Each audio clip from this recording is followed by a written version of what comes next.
seduction, confidence, power. These three forces shape human history more than armies, money, or even intelligence. They are not separate skills, but interlocking pillars of dominance. If you master one, the others follow. But if you master all three, you become untouchable. Niccolò Machiavelli, often misunderstood as a mere manipulator, understood a deeper game. He did not just write about princes and politics, he studied the anatomy of human influence. To him, seduction wasn't just about romance. It was the art of being irresistible in every arena. Business, politics, friendship, war. Confidence wasn't self-help fluff. It was armor and power. It was not taken by force. It was earned through perception. Let's begin with the first step of becoming this dangerous hybrid Machiavellian figure.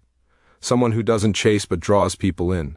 Someone whose confidence cannot be cracked. Someone others follow not out of obligation but fascination. You don't need to be the most attractive. You need to be the most compelling. Machiavelli would argue that desire is born not from pleasure but from uncertainty, from the anticipation of something that might be yours but isn't yet. As he wrote in The Prince, men are driven more by the fear of loss than the promise of gain.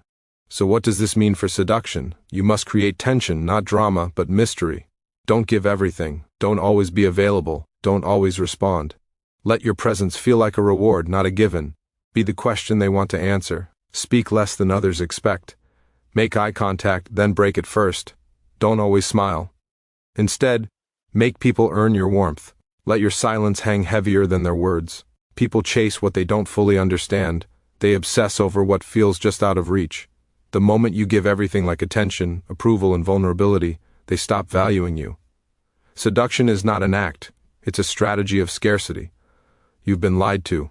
You were told confidence comes from achievement, from approval, from being liked. Machiavelli knew the truth. Confidence is not internal. It's performed. You do not wait to feel powerful. You act powerful, and others seeing it believe it. Then and only then do you start to believe it yourself. This is why some people walk into a room and everyone turns. Not because they're rich or famous, but because their posture tells the room, I don't need you, but you might need me. As he wrote, everyone sees what you appear to be. Few experience what you really are. So how do you perform power before you feel it? Own the space by taking up more physical room. Don't shrink. Stand with intention. Slow your movements because fast movements show anxiety while slow ones show control. Speak last. When everyone else rushes to talk, you wait, letting the silence make them nervous. Touch things slowly, like your glass, your collar, or your pen, to show you're not in a rush. And never justify yourself because explaining too much is insecurity disguised as honesty. Confidence is not shouting. It's the calm presence of someone who knows they're dangerous and doesn't need to prove it. Even if your hands tremble inside, even if your thoughts race, your behavior becomes your weapon. Repeat this performance enough, and it hardens into truth. Power comes from controlling what others feel around you. Machiavelli understood something chilling. It is not necessary to be loved. It is necessary to be feared or admired, but above all respected. Power does not come from domination. It comes from emotional control. If you can make someone feel respected, they will follow you. If you can make them feel seen, they will protect you. If you can make them feel less than you, they will obey you even while smiling. To do this, you must master your own emotions first. Never show jealousy as it signals weakness. Never show desperation as it signals dependence. Never show outrage as it signals a loss of control. And never show admiration too easily as it signals lower value. When someone tries to provoke you, be colder. When someone praises you, be still. When someone disrespects you, look at them like they've embarrassed themselves. Your reactions create your power. Every person who flinches at an insult, begs for attention, or smiles too wide becomes immediately forgettable. But the one who looks bored while others scramble, that's the one they call powerful. Be the spider, not the fly. Build emotional traps. Imagine two people. One talks too much, reveals their plans, over-explains everything they want, and overshares to be liked. That's the fly. The other listens, smiles faintly, asks questions, gives little, watches how people respond, waits. That's the spider. Machiavelli would never tell you to control people directly. That's brute force. Instead, build webs. Give compliments that have double meanings. Ask questions that make people reveal their motives. Mirror their body language to build trust without words. Withdraw slightly when they get too close and they'll chase. Let people think they're leading while they're walking into your trap. And when they get entangled, don't pull, just observe. This is seduction elevated. This is psychological warfare. This is where influence turns into dominion, not because you told people what to do, but because you made them want to. In just this first movement, we've already disarmed the usual ideas of influence. Seduction isn't about attractiveness. Confidence isn't about feeling good. Power isn't about forcing control. They're all about manipulating perception. If you appear rare, people desire you. If you appear unbothered, people admire you. If you appear above, people follow you. And here's the dark truth. You don't even need to be those things at first. You just need to play the part until the part rewires your reality.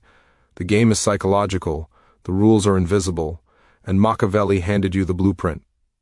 Let's now step further into the Machiavellian transformation, where seduction becomes effortless, confidence becomes unshakable, and power is no longer a goal but a default state. You've already seen how to shift perception, but now we move into internal mastery, where your energy becomes so potent that others adjust themselves around it without understanding why. This is not about pretending to be powerful anymore. This is where you become it. Emotional control is the final form of confidence. Anyone can look confident when things are going well, but real Machiavellian confidence is tested under pressure when you're insulted, ignored, embarrassed, or challenged. And here's the trap most fall into. They react. They get defensive. They try to prove themselves. They raise their voice, lean in, explain too much. Machiavelli's genius was in recognizing that the most dangerous men don't react. They absorb and choose when to respond. As he noted, a wise prince should attract attention by his conduct, not his words. Emotional control is not apathy. It is a high form of discipline. It is the ability to experience the same chaos as everyone else, but remain unmoved and unreadable. To cultivate this, when insulted, don't correct them. Let the insult linger in the air and smile faintly. When someone tries to impress you, stay neutral and don't validate them quickly. When something rattles you internally, delay your response and let time dilute your reaction. Over time, you become a fortress, and people will feel it. They'll think twice before disrespecting you. They'll crave your approval. They'll fear your silence because you've trained yourself not to flinch. That is confidence that doesn't break, even under fire. Seduction is not always sexual. It's influence without resistance. When most people hear seduce, they think of attraction in a romantic sense. But Machiavelli's idea of seduction went far beyond that. To seduce is to make someone want to align with you, to make them lower their guard, to make them believe you are the answer to what they seek, whether it's status, love, validation, security, rebellion, or power. This is why the most seductive people in history, like Cleopatra, Casanova, and Julius Caesar, weren't always the most beautiful, but they understood desire. They knew that most people live in an emotional fog filled with insecurity, boredom, fear, and longing. A Machiavellian seducer enters their world like a spell. You don't sell yourself, you sell a feeling. You become the mystery that breaks their boredom, the danger that relieves their numbness, the approval that heals their wounds, or the challenge that makes them prove themselves. Want to become instantly seductive? Learn to speak to what they crave, not what they say. Mirror their emotional state, then slightly elevate it. Use ambiguity by saying just enough to spark curiosity, then pull back. Avoid over-explaining your intentions and let them wonder. Most importantly, make them feel seen in a way no one else does. People fall for those who reflect back the best version of themselves. Not because you're amazing, but because with you they feel amazing. True power is built in silence, then unleashed with precision. In politics, warfare, and relationships, the people who make the most noise often die the fastest. Loud power is fragile. Real power is quiet until it strikes. Machiavelli advised rulers to appear harmless while planning ruthlessly behind closed doors. It's not deception, it's tactical invisibility. You must master the art of withholding. Withhold your long-term goals. Withhold your next move. Withhold your deepest values. Withhold how much you care. This isn't coldness, it's protection. When no one can anticipate your actions, they can't counter them. When no one knows your limits, they assume you have none. A powerful person says little and observes everything. As Machiavelli warned, he who builds on the people builds on mud. People change, loyalties shift, perceptions lie. So build your power on self-reliance. And secrecy. Trust slowly, show little, and always, always be 2 steps ahead, because when your true power is finally revealed, it should feel like lightning. Unexpected, undeniable, and impossible to recover from, become the source of others' identity, and you own them. This is one of the darkest yet most effective Machiavellian tactics. People want to belong, it's primal, but most have no clear identity. They absorb it from others, from culture, from lovers, from leaders.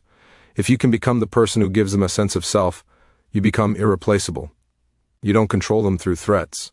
You control them by becoming the mirror through which they see their best self. Tell them you're not like the others. Give them a role: protector, rebel, genius, seducer. Reinforce it with praise only when they behave accordingly. Withdraw when they betray that identity and watch their panic. Over time, they don't just want you, they need you to remain who they believe they are. This is how cult leaders rise, how toxic lovers trap, how kings build fanatics. Machiavelli didn't advise you to be a tyrant. He advised you to understand the mechanics of power. And this is one of the most potent, because when someone links their identity to your approval, you don't need chains. They'll chain themselves. Up to now, you've learned to wear the mask of power to shift behavior, create perception, and use psychological tactics. But here's the twist Machiavelli hinted at. Once the mask is worn long enough, it fuses to your skin. Your actions change your beliefs. Your posture shapes your presence. Your restraint turns into control. Your seduction becomes your nature. Most people try to find themselves. A Machiavellian doesn't find. He builds brick by brick, behavior by behavior, until one day he doesn't need tactics. He becomes the tactic. This is what makes the powerful truly dangerous. They don't act like they have options. They know they are the option. And everyone else, consciously or not, begins to orbit around them. Now that you've begun shaping the exterior, it's time to enter the internal realm, where true Machiavellian power consolidates. The world you're building outside must now match the core beliefs and psychological weaponry you carry within. Because here's the truth, Machiavelli knew. People are not controlled by force. They are controlled by the assumptions they make about you. And when you control those assumptions without ever lifting a finger, you become untouchable. Master the power of negative space. Say less, mean more. Most people rush to fill silence, to explain, to impress, to clarify. They treat silence like a vacuum that must be covered up. But in Machiavelli's world, silence is not weakness. It's a tool, and often it's the most powerful statement of all. As he wrote, "A wise man does at once what a fool does." Finally, think of the most feared individuals. They rarely say much. That's not a coincidence. It's a strategy, because the less you say, the more others project onto you. They wonder what you are thinking, if you are offended, or if you know something they don't. And that wondering, that overthinking gives you power without you doing anything. Here's how to weaponize negative space. In conversation, respond with pauses longer than expected to let the silence pressure them. When someone asks for approval, don't give it immediately. Make them sit in uncertainty. When accused or challenged, respond with stillness, not defense, as it will unsettle them more than words ever could. In groups, observe before speaking. Say one meaningful thing, then withdraw. People remember what wasn't said. People obsess over the gaps. And in those gaps you become more myth than man. Silence is the language of the powerful. Weaponize rejection. Become the prize, not the seeker. Most people spend their lives seeking approval from friends, family, lovers, bosses, strangers online. But approval is a trap. The more you seek it, the less you control it.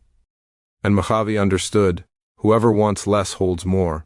Power belongs to those who can reject. That doesn't mean being cruel. It means choosing. It means not needing. It means creating a reality where others fear your absence more than they enjoy your presence. This is how you flip the social dynamic.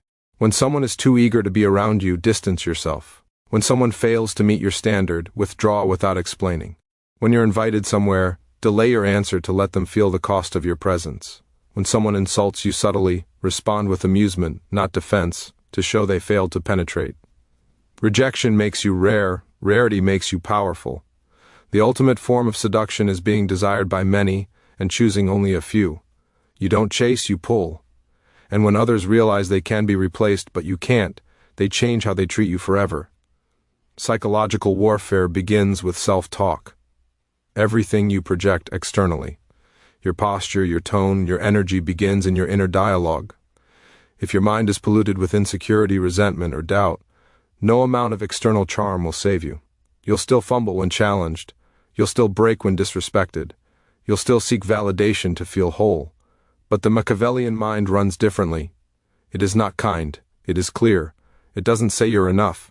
It says become more or be ruled. Here's how to rewrite your internal programming. Replace I hope they like me with let's see if they qualify. Replace I'm nervous with this is how power sharpens itself. Replace what if they reject me with good they showed their value.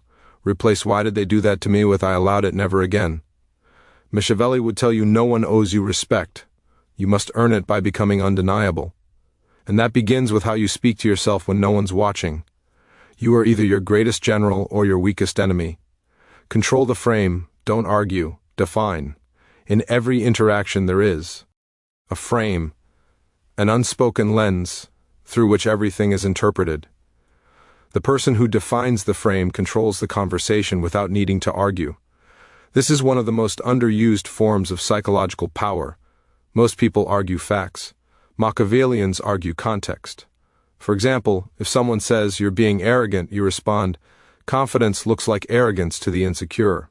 If someone talks over you, pause, go silent, and then ask, are you done? To reset the dominance. If someone gossips, ask, why are you so comfortable telling me this? To shift the suspicion onto them.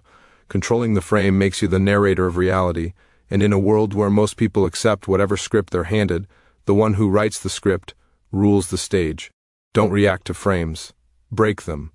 Or better yet, build your own. Cultivate inner fortress energy so they never know what you're planning. There's a type of man who gives off a dangerous calm. He smiles slightly while others panic. He listens deeply but reveals nothing. He says less but everyone listens when he does.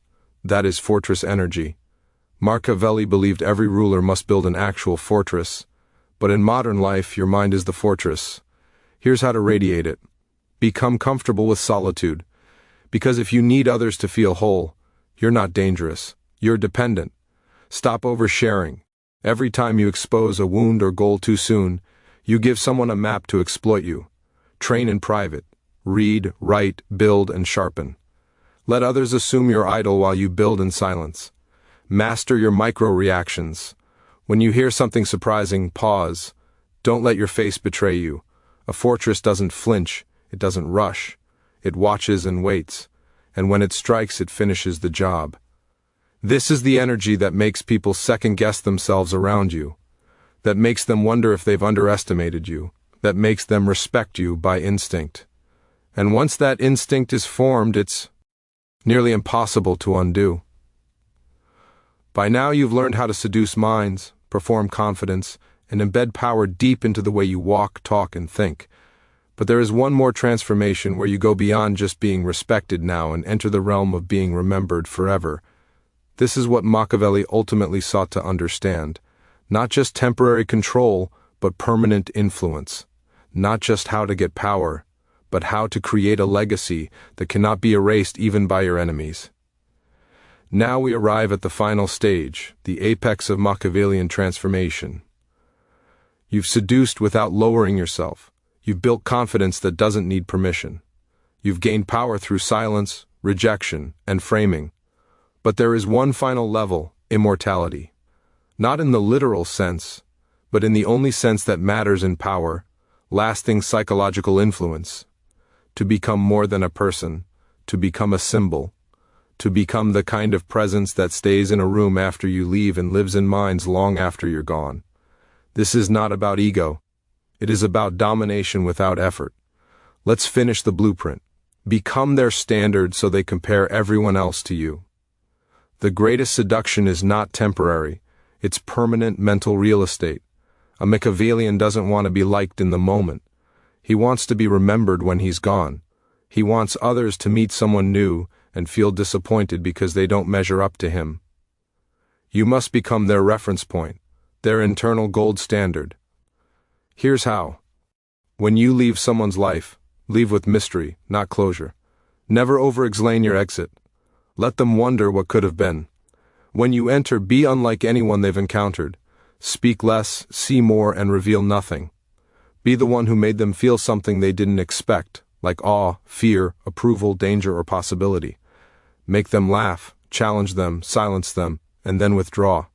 Why does this work? Because the mind latches onto contrast.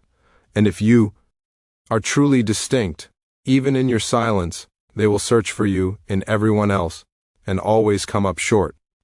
This is how you haunt people. Not like a ghost, but like a standard no one else can meet. Make your presence a performance, and your absence an event. There are two kinds of people: those whose presence is background noise, and those whose absence is felt like a missing organ. Machiavellians design their impact. They know when to appear, how to speak, when to vanish. Presence is a weapon, not a routine. To cultivate this, appear rarely, but powerfully. Don't be overly accessible, as scarcity builds mystique. Enter a room with stillness, not energy. Because calmness carries more weight than excitement. Leave before you're forgotten, always exiting with your value preserved, not eroded. When silent, stay silent long enough that they begin missing your voice. When you disappear, do so without warning, and let the silence become deafening. It makes people check themselves, wondering if they did something wrong. It creates discomfort and a feeling of missing your attention. It generates longing, the thought that no one made them feel what you did.